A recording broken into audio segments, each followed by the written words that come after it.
Shop कामुड़िले काहींकि Manish मरी जाती और बंचिबा पई तुरंत कौन करबा आवश्यक जानिछंती कि काहींकि ओडिसा रे साप कामुड़ारे अधिक लोक मृत्युवरण करते कौन आपण केबे एहार कारण खोजिछंती कि निराकरण उपरे ध्यान दैछंती कि तेबे जानंतु साप कामुड़िले प्रथमे कौन करबा दरकार और किपरि जने साप कामुड़ा व्यक्ति को मृत्यु मुखरु बंचाई परिबा। तेबे जेतेबेले जने व्यक्ति को साप कामुड़े किछि लोके अंधविश्वास को विश्वास करी गुणी गारेडी झड़ा फुंका करंती जहा फल रे साप कामुड़ा व्यक्तिर समय सहित विष वृद्धि पाउथाय और झड़ा फुंका करिबारी मूल्यवान समय नष्ट हुए आ तापरि जेतेबेले रोगीटी को डाक्तरखाना निया जाय थाय सेतेबेलको बहुत विलंब हो जाय थाय।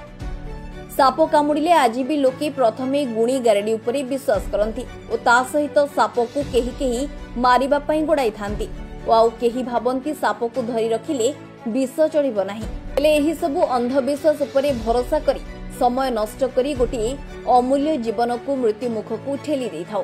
तेबे दर्शक बंधु साप कामुड़िबार 2 घंटा सबुठु गुरुत्वपूर्ण सेही 2 घंटा मध्यरी किपरि साप कामुड़ा व्यक्ति को तुरंत डाक्तरखाना रे पहुंचाइबे 2 घंटा मध्य जदि चिकित्सा आरंभ हुए तेबे व्यक्तिर बंचिबार संभावना बेस अधिक थाए।